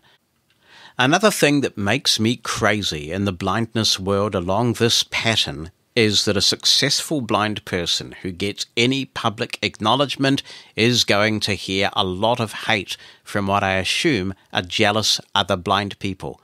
I've seen the abuse tossed at you. I've gotten my share. Ted Henter would hear hate from blind people who would then praise any sighted person who made a screen reader. I think the one that hurts me the most is the fervent hatred I hear tossed at Mike Calvo. He's not just a close personal friend, he's a model for blind entrepreneurs everywhere. Mike hasn't had Ted's financial success, but he also came along a little later. But he has innovative ideas, a great hacker in Matt Campbell, and they do terrific work but hear so much expletive deleted nonsense. Why do blind entrepreneurs take more abuse from blind people than the huge companies who produce inaccessible technology? The blind-on-blind hate is disturbing, and I'm happy you were able to do such a good job with it on Living Blindfully. Hey, Jonathan and everybody. It is blisteringly hot here. I hope everybody is staying cool wherever you guys are. And congrats, Jonathan, on your ACB and NFB awards at the conventions. I would like to bring up a topic which is by no means new to general blindness discussion or to this show, but I now have the wherewithal to state my opinion and give examples. That is expectations of blind people. There was a lady who called in to an ACB show. She sounded very frightened, and she said that she cannot use the services of a dog or a cane. She must have a sighted assistant, and she wondered if she would be allowed to come to convention and bring her person. And of course she was told, yeah, come on, guys. While I knew that's what they would tell her, I was very sad that she was so frightened about this, or at least anxious, or there was some kind of negative feeling that she was so afraid that she would be told that she couldn't come. It seems to me that, as in any group, there have always been people who I used to refer to as super blind. I was very sarcastic about it. And they are the ones, and I'm being facetious, but maybe there are some who can do this. Oh, I can hear a root once, and then I can do it flawlessly, and I can do, all of this stuff. And the unspoken, and sometimes, I guess, spoken corollary to that was, so why can't you? Not me, but the general you. If I can do it, why can't you do it? How do you think it would go over if tomorrow morning in the U.S., we woke up to the news that, and it was splattered all over signs and businesses, that there were now certain personal expectations of all people of color, and nothing was mentioned about Caucasians? How do you think that would go over? I know myself the best. I do not want other people making expectations of me for me. Kind of goes back to nothing about us without us. I want to be the one to make, break, or change the expectations of me. Now, I'm not talking about work or school expectations. For example, yes, you dress appropriately, you get there on time, you do your job well. I'm not talking about that. This is personal expectations. So what do you guys think about this? That's Beth from Virginia Beach. Interesting that we had those contributions coming in with very similar sentiments. When I was rebranding Living Blindfully, I sat and thought about what is the overall philosophy or message of this podcast, and Living Blindfully came out of that exercise. And then, of course, you want a tagline. And after a lot of thought, I came up with Living Your Best Life with Blindness or Low Vision. I guess it's another less catchy way of saying live the life you want, which is a great slogan from NFB. Self-determination is all about living the life you want. But determining what life it is that you want ideally needs to be an informed choice. So many people have been bombarded with a lifetime of negative stereotypes about blind people, and they've been deprived of quality training and opportunity and blindness services, so they're not necessarily living their best life. And if you've been blind since birth, it may have started with childhood. It may be that you had parents who did what they thought was best. Maybe they weren't provided with accurate information about what a blind adult might become if they're given the right nurturing and training and opportunity and technology. So maybe out of the very best of intentions, those parents mollycoddled their blind kids. They thought they were doing the right thing, but what they succeeded in doing was raising a blind adult with very limited expectations of what they might do and some degree of trepidation about taking on the world. We can't know the details of someone's journey, of events that have happened in their life and how it makes them feel. And I don't think it's appropriate or necessary to knock someone's choices or mock someone's choices. We can be there to perhaps just through example demonstrate that blindness isn't the characteristic that need determine your destiny, that if you are given the right training, the right opportunity, if you're surrounded by people who believe in you and you're able to make an attitude adjustment, you can do whatever you want to do.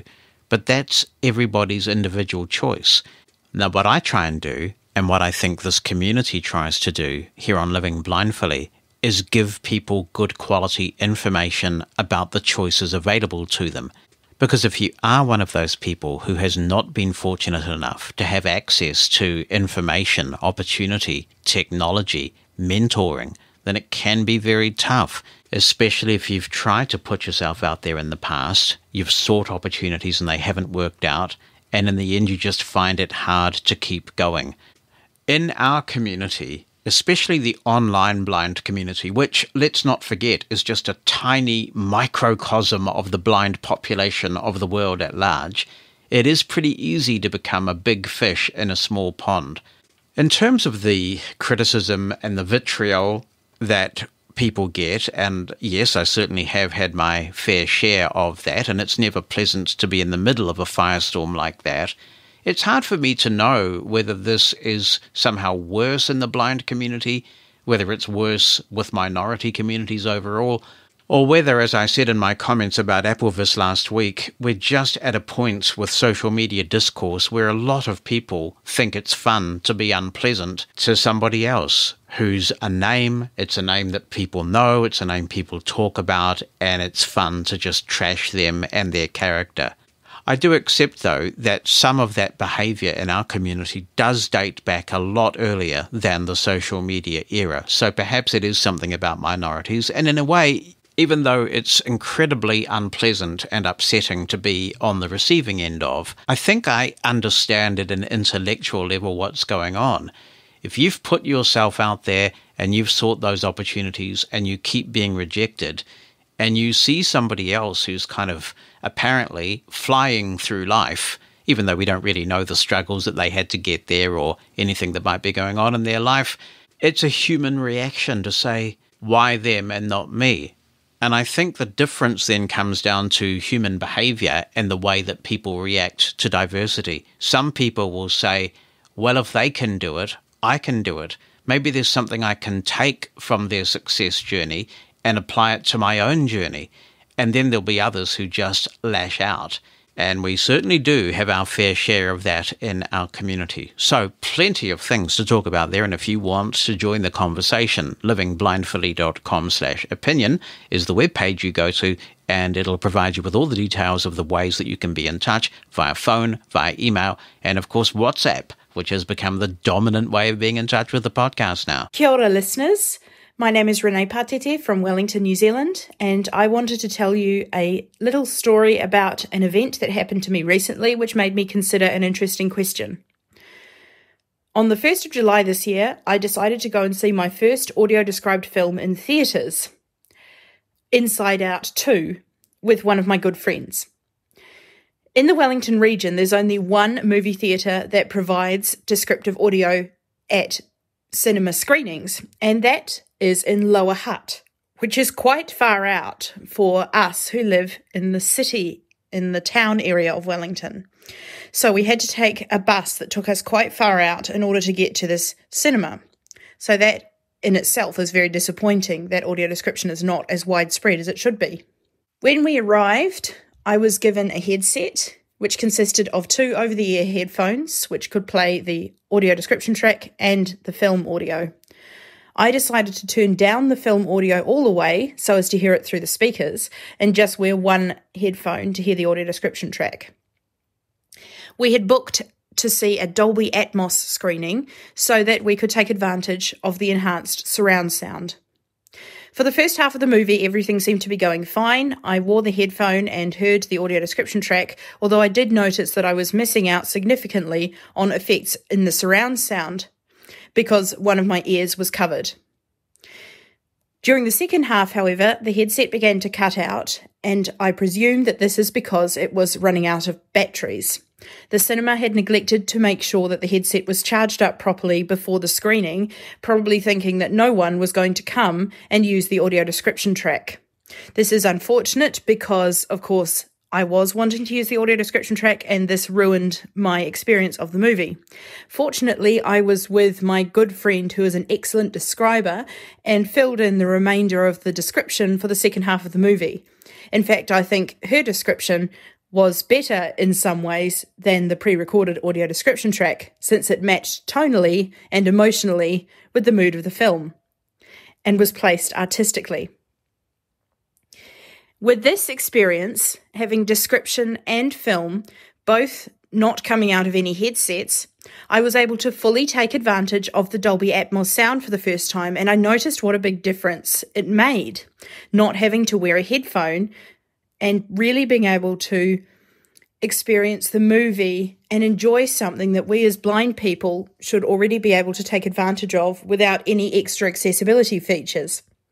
And so that brought up an interesting question for me. How much should we have to sacrifice in order to be included or to have accessible content?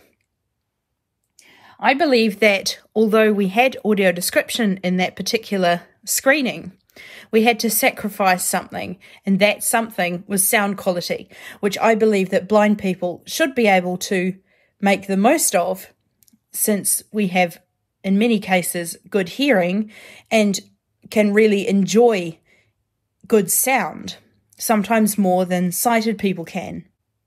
I believe that having to wear a headset when we are going to the cinema partly or mostly to enjoy the effects of surround sound is a big disadvantage.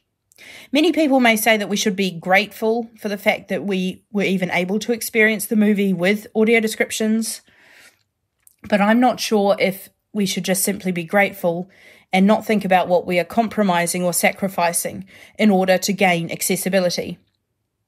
I suppose a similar situation is in the cases where a book has been recorded as an audiobook only in an abridged version. This means that we as blind people listening to the audiobook can find out what the story is about at the cost of the full text. I believe that this is a similar example of how we sometimes have to sacrifice things in order to have some accessibility and, by extension, inclusion. My ideal solution to this particular instance with the cinema would be to have the audio description track playing through the main theatre speakers. This means we would be able to listen to the Dolby Atmos or surround sound without anything blocking our ears from experiencing it. However, I do understand that sighted people may be annoyed by the audio description track. I also think, though, that there is the possibility of making a more artistic audio description track for a movie, which could even enhance the experience for all moviegoers, blind and sighted alike.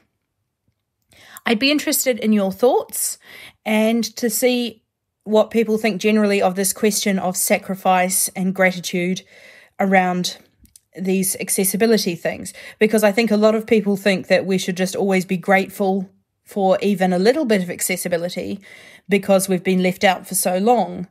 But sometimes we also have to think about the costs and the compromises that come with that. Great contribution, Renee. Thank you very much for it. Nice to hear from you. I keep a gratitude journal. So gratitude is a really positive thing. And every day I make a point of writing 10 things down that I'm grateful for.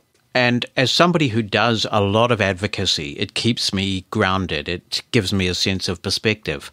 But gratitude's got a bit of a bad rap, I think, because a lot of people have interpreted being grateful for something to mean you mustn't criticize it or seek something better. And I absolutely agree with you that if you've got an accommodation that isn't meeting your needs properly, you should say so.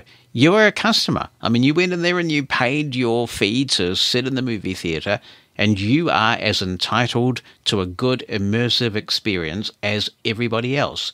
I don't know how regularly you listen to Living Blindfully, but I've been blithering on for years about the fact that when you switch on audio description in a home environment, you often find that the movie soundtrack has been downmixed either to stereo or even to mono in some cases.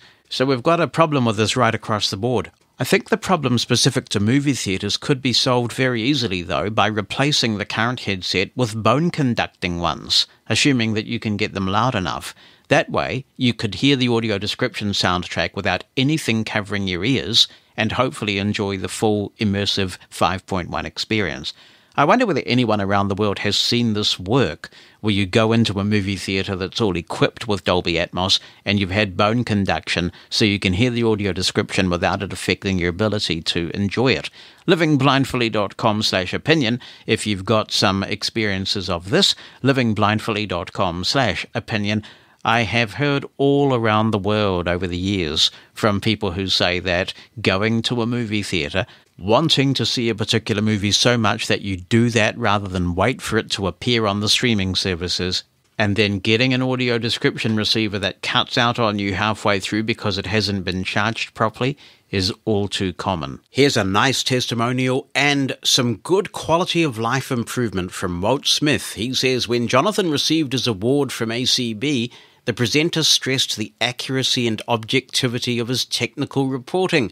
And I'm here to vouch for this. Just in case anyone thinks that he slants his comments, I want to report otherwise. I have a profound hearing loss, somewhere close to 90% without aids. I was not particularly satisfied with the aids I've been using when I began to subscribe to Living Blindfully, and in one of the first episodes I listened to, he was beginning his hearing aid saga. Naturally, as a totally blind hearing aid user, I was interested. When he zeroed in on Phonak aids and the Roger On accessory, I became extremely interested and determined to look into the hearing aid manufacturer that, until that time, I'd never heard of. I located a Phonak representative within 8 miles of my home and was completely blown away by her professionalism and clear desire to help her clients, and not merely sell hearing aids.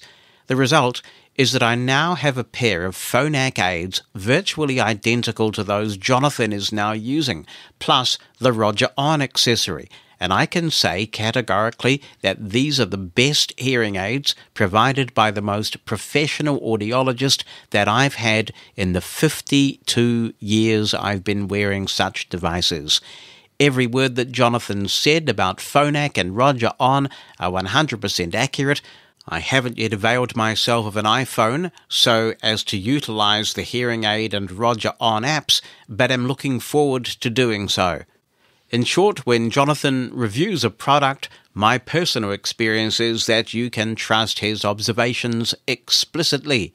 Had I not stumbled almost literally over his hearing aid saga, I'd still be wearing aids that utterly failed to assist with background noise or crowds, not to mention an audiologist whose attitude every time I tried to talk to him about the unique issues facing a blind person with hearing aids was to consider me a whiny complainer. These new aids are making a fundamental change in my life, late as it may be. And it's all thanks to our intrepid host. Congratulations to him and the Living Blindfully community on the history-making 2 awards, and thanks for being there at a critical time for me, albeit without his knowledge.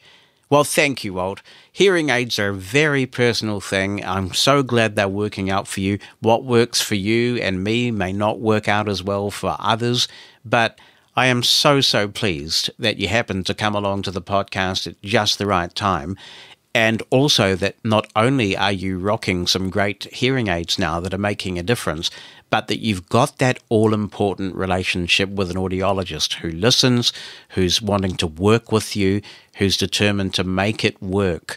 That's just a wonderful email to get, so all the very best. And I'm kind of getting dizzy producing this podcast, hearing myself sounding like I've really got a bad case of flu, which I did have in July when these contributions were coming in, and now when I'm well and truly recovered and healthy again, so I apologize for that. But I had to get the contributions recorded, you see, because otherwise there's just such a backlog. It becomes an enormous, unconquerable mountain. Now, since that contribution came in, there's been a conference at which Phonak has announced a brand new generation of hearing aids. Don't you just hate that? I do, as somebody who bought my last hearing aids in April with my own money. I'm going to see if they might help me with an upgrade. I don't know whether that's going to be a thing or not. These new hearing aids are very interesting in that Phonak has gone all in on AI. I'm waiting for the really big reviews to come out, and I may comment more when I've read and watched those reviews, but essentially there's a chip in these hearing aids, and the only purpose of that chip is to filter background noise from speech. And if you've done any audio production of late, you will know that there are some amazing algorithms. You go into Isotope RX, for example, and you use their dialogue isolate function. It's amazing what can be stripped from audio these days. And finally, there's technology like this in these new Phonak hearing aids. I am told by people who have a good reputation that this breakthrough is quite phenomenal in terms of being in a crowded environment and having noise filtered out so you can carry on a conversation, and it really is very exciting. The other thing that they've said is that these new hearing aids are Auracast ready. Now, that's an interesting turn of phrase, because they're not saying they have Auracast right now, but they're Auracast ready. Auracast is the future of getting public audio into your hearing aids. It's absolutely brilliant, and I talked about this in episode 283. It not only has application for people who use hearing aids, but you'll also be able to use it if you have Bluetooth earbuds of the future too. They're also using Bluetooth low energy, and I think that might mean that latency with an iPhone will be better. Because one thing that is annoying is when you pair these hearing aids with any Bluetooth device, it's laggy. It's just laggy enough to be annoying. Luckily, we do have Roger on, and that's how I typically use computers that I work with. But with the iPhone, it's a bit of a problem. It's not a showstopper. It's just noticeable enough, particularly if you've used an iPhone without hearing aids. So that may well have improved as well. I haven't had any first-hand experience to know that yet. So we'll see how this goes. We'll wait until they get into the hands of people. But from credible reviewers, it sounds like these hearing aids genuinely are a breakthrough. I've become a big cynic when it comes to the marketing speak and the hype of hearing aid manufacturers. I've been hoodwinked too many times and disappointed too many times. These current Phonak hearing aids that I'm wearing, the Lumity, are the real deal in the sense that they're a significant quality of life improvement over the previous aids I had, which were the Oticon Open S1. But it sounds like this is a whole new level again, and this is the thing, right? Technology just keeps marching on. And I'll segue here to tell you that technology does indeed keep marching on, and there's all sorts of groovy new stuff from Aira, who helped to bring you Living Blindfully by being a sponsor. Thank you so much, Aira. I'm celebrating the fact that two of our sponsors, Aira and Numa Solutions, have got together, and seeking remote assistance from a professionally trained Aira agent is now just a beautiful thing. And I'm doing this every week. We are now publishing Living Blindfully Plus episodes to Apple Podcasts for people who choose to subscribe that way. And you may remember I did a long thing last year sometime about how inaccessible that experience is to work with as a content creator.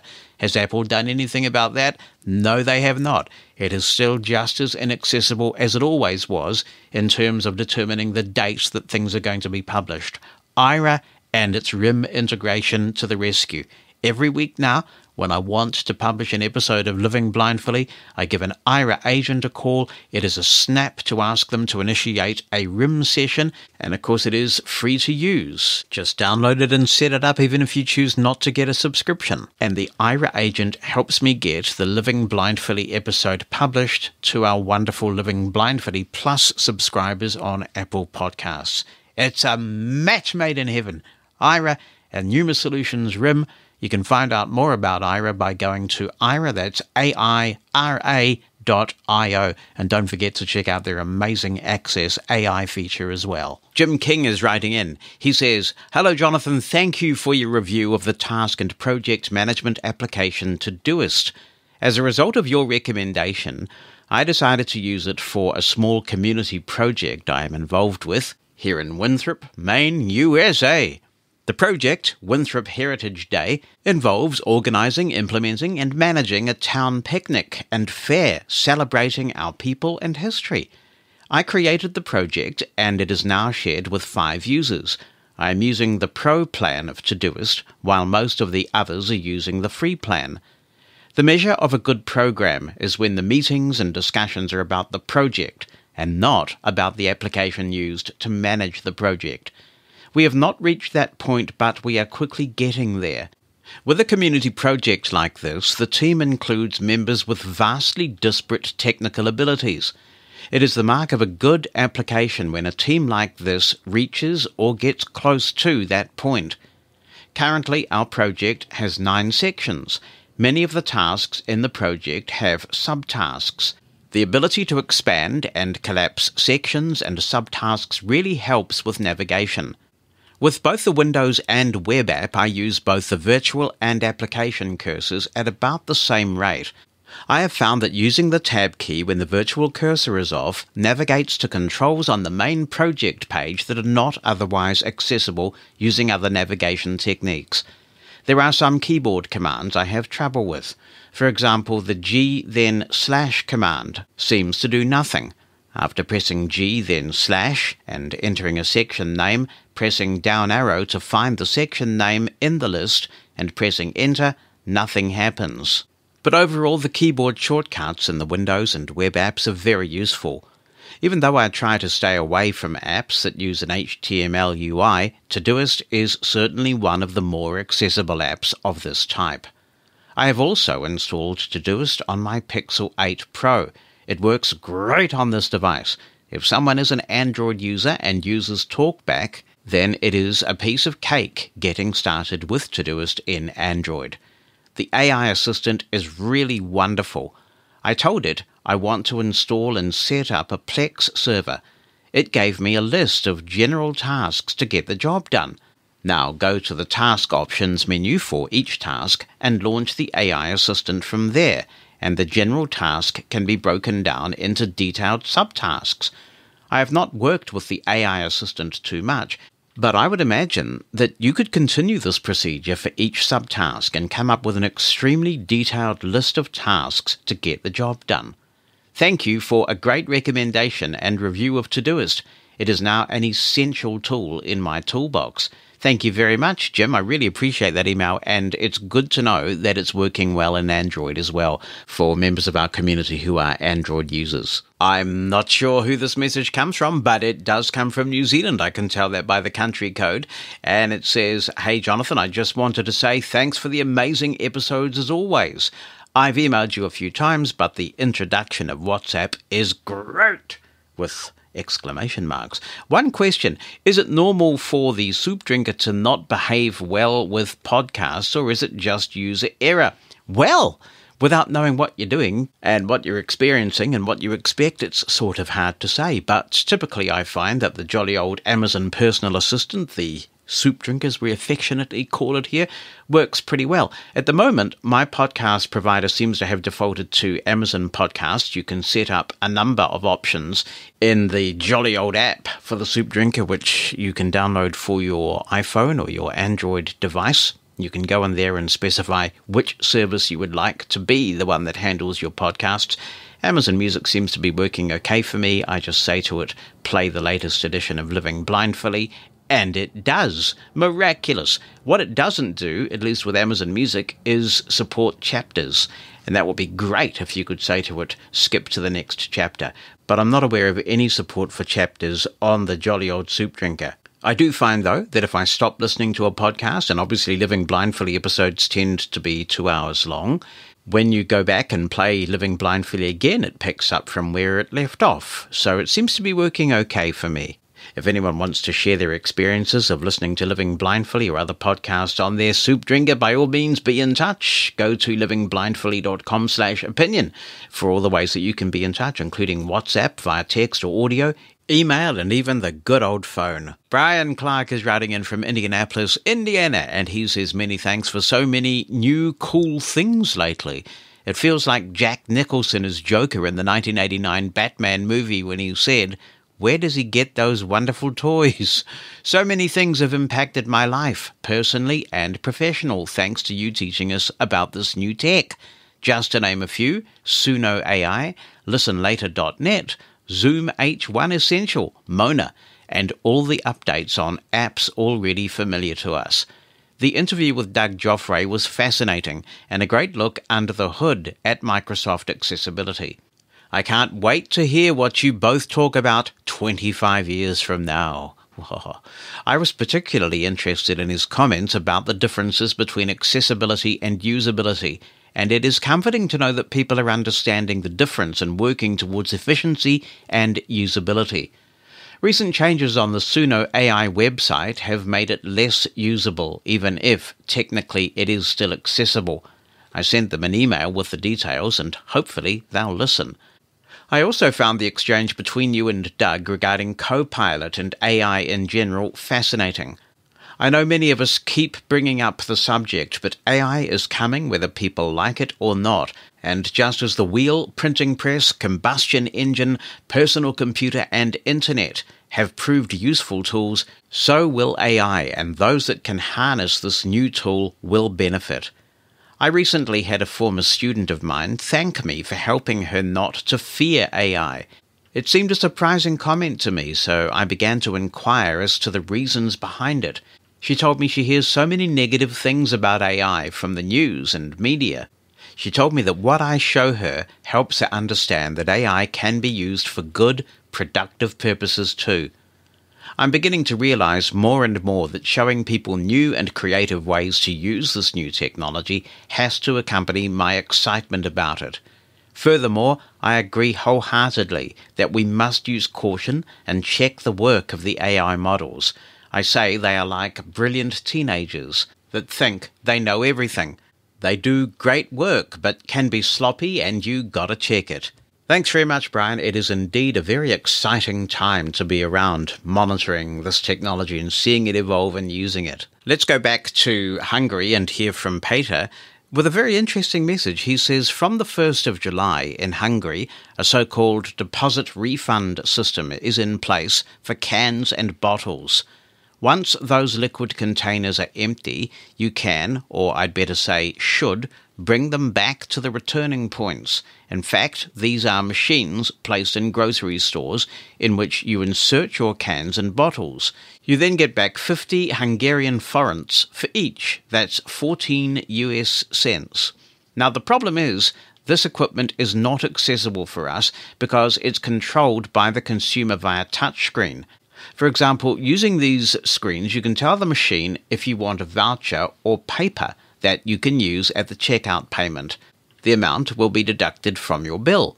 Or you can choose the more sophisticated option in which you read a QR code from the machine with your smartphone and the money will appear immediately on your bank account. For that, you also have to use an application on your phone. The app is not accessible either. A viable solution could be if food delivery services recollect the cans and bottles when your next order arrives at your door. But, unfortunately, it doesn't work like this. In fact, it does with one online shop, but this particular shop's website is not accessible. So, I was wondering, in other parts of the world, how these recycling systems work regarding accessibility. I'm absolutely for the protection of the environment, but what I can sense is one more obstacle, one more area where I am dependent on other people's favours. Living Blindfully listeners, can you recycle your liquid packaging independently? I'm preparing this week to file an official complaint in front of the Ombudsman, because this practice goes obviously against a bunch of Hungarian laws that forbid discrimination and oblige the state and the world of commerce to provide us with equal treatment. Well, that sounds like quite some sophisticated system you got going on there, Peter. We have recycling, but you just dump it in the appropriate bin, and then you put the bin out on the designated day, the contents of the bin gets collected and emptied, and off we go. But there isn't any kind of compensation for those cans either via that system. So that's one advantage you have. I guess it's a great incentive for people to recycle if they're going to get some monetary compensation for doing it. It'll be interesting to hear whether others have similar systems around the place. If you want to tell us how it works where you are, by all means be in touch. Just go to livingblindfully.com/opinion, and all the ways that you can be in touch are listed there. Pick the one that's best for you. livingblindfully.com/opinion. Hello, Jonathan and Living Blindfully podcast listeners. This is Eric Duffy from Columbus, Ohio. Jonathan, I want to congratulate you on receiving the Balatin Award from the National Federation of the Blind. This is well deserved. I think this speaks to the quality of both the content and the production of the podcast. Again, congratulations. I'm sending this message because for the last several months, I've had a problem with GPS or mapping systems used by most drivers. These systems direct the drivers to the back of a house or a business, whatever the location seems to be. This is not helpful. 99.9% of the time, I would say we want to go to the front entrance. Yet drivers take us to the back because they say that's where the GPS told me to go. This is both a waste of time and money. If others have experienced the same thing, it would be great to put together a campaign to contact the makers of these maps and GPS systems. Apple and Google are the main two that come to mind, but I'm sure Waze and other GPS and mapping services likely have the same problem. If others are experiencing this, it would be great to know, and I think it would be great to see what we can do about it. Thank you. Thanks for the kind words, Eric, and for sure it will be very interesting to hear if others are experiencing this too, so be in touch. Go to livingblindfully.com/opinion, where all the various contact methods are displayed there. Pick the one that works for you, livingblindfully.com/opinion. Hi, Jonathan. This is Jim East from North Florida, Gainesville, Ocala area. First off, congratulations for the awards and honors you received. I'm so excited. This is definitely long deserved, and I want to congratulate you on that. I am a Living Blindfully subscriber and have been since the start. A couple things I wanted to talk about. First off, WhatsApp is great. I'm glad you're on it, so I'm using it to create this message. Wanted to tell people in the States that, as you know, at this time of year, it's really hot here. And it is possible to go someplace cool, as I heard someone from another part of the southern part of the world talk about how cool it is where they are. In 2016, I went to Canada, Victoria, and I got to wear a light members only jacket in July, which is a Born Flirty I've never done before. So you don't necessarily have to go south of the equator to experience cool weather. You can do it in North America. For anyone that didn't know, probably any of this information you probably didn't want to know, but you can. Wanted to talk briefly about an app that I discovered called Reader, or it's also, if you do in the App Store, called Speechify. And I wanted to know if anyone knew how or where we could find files that VoiceDream saves in our library. Because according to Speechify, or Reader as it comes up once it's downloaded, it has AI voices, some of which are by some famous actors who have agreed to have their voices copyrighted, which is kind of cool. But I'm not sure where to find that stuff and where I find those files. I checked in my files, I did file search names, and they never came up. So I don't know if they protect them, if you're kind of stuck using their app with that or not. It might be proprietary, I don't know. But anyway, the last thing I wanted to talk about was the issues with iPhones, little idiosyncrasies. I find sometimes when I'm using my iPhone 13 that sometimes I will put my finger on the screen when I'm in an app and it will switch apps, or it'll take me to the home screen just by touching with one finger. It doesn't happen all the time, but it's intermittent. And sometimes it's really frustrating, like I've been in Clubhouse and I want to unmute myself, or if I want to mute myself. So that's kind of funny. And then once in a while, the people on Clubhouse can hear voiceover and sometimes they can't. And I've heard that with other people using Clubhouse and other apps like that. So kind of interesting, some of these little idiosyncrasies that we have with devices. Also would like to hear, I know I said last thing, what people think about the e-readers in the States. I don't know if that came up during conferences or not, but I'm not real happy with mine. And there are two vendors that are being used, and mine in Florida is the Zoom X. I know other people are using the one made by Humanware. So I just wonder what's going on about that, because there's a lot of people that are having problems with it from what I've heard. I have heard those rumblings too, Jim, that people say the Humanware one, which is essentially a stripped-down Brilliant, is great, but people get quite grumbly when the ZoomX one comes up. I heard that consistently when I was at the NFB convention. Regarding your Speechify question, I don't believe there's any way for you to get to the files that are in VoiceDream Reader in any kind of open way. It's pretty sandboxed. So if you want to take content, for example, from Bookshare, I don't believe that Speechify offers integrated Bookshare support in the same way that VoiceDream does. So you would have to download from Bookshare and then share the file to Speechify. Transcripts of Living Blindfully are brought to you by Pneuma Solutions, a global leader in accessible cloud technologies. On the web at pneumasolutions.com. That's PNEUMA Solutions.com. Hello, Jonathan and the Living Blindfully community. It is Urh again from Slovenia. Just a bit of an update on my previous voice message about the iPhone notifications not working when iPhone is unlocked. So I have actually been able to fix this issue by restarting my iPhone. But you know what happened? A few days later, it occurred again. And then I restarted it and it didn't fix it. And then suddenly it just started working on its own again, like it is mad. So I really got very, very angry. So I checked all of my focus settings, but then I realized, all of your focuses are working perfectly fine.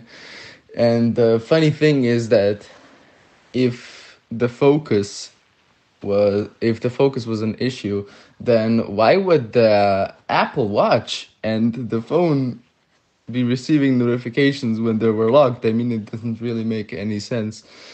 So then I thought about resetting my iPhone, but I feel like this is a software issue, and it's not only happening to me.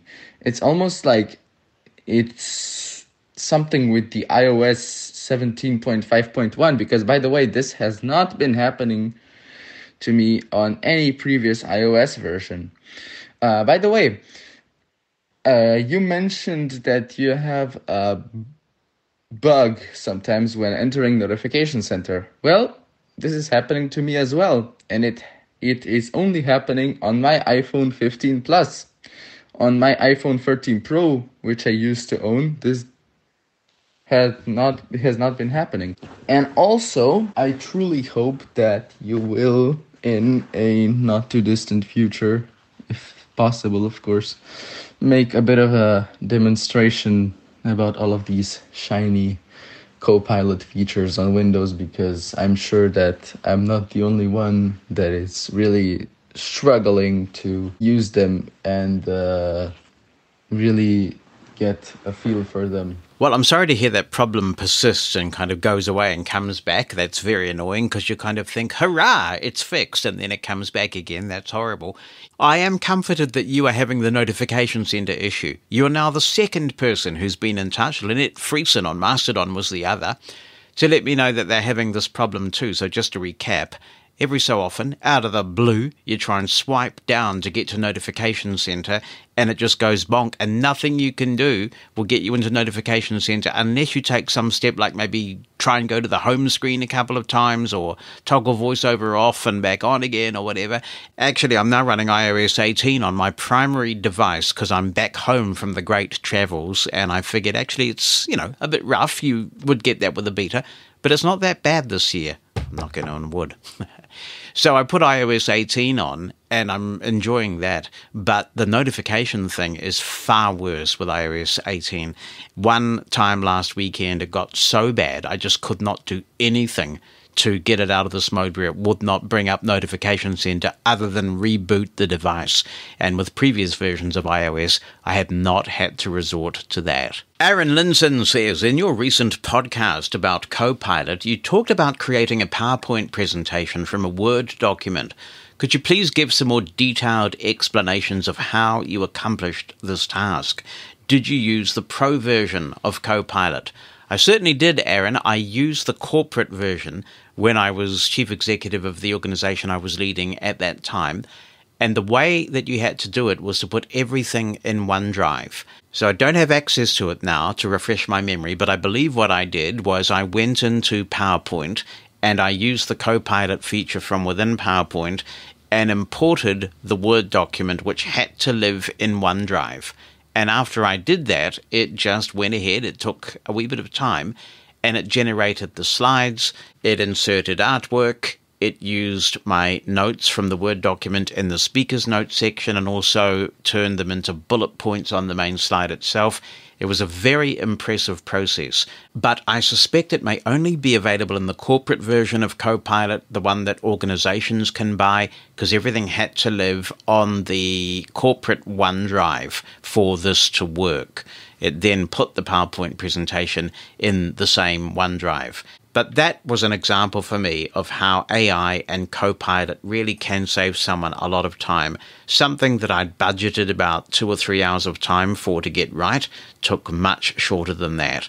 And what really impressed me was when I sought verification from a sighted person about this, they said there was nothing necessary to do to it. Hi, Jonathan. It's May Thompson here. I forget the man's name. I'm sorry.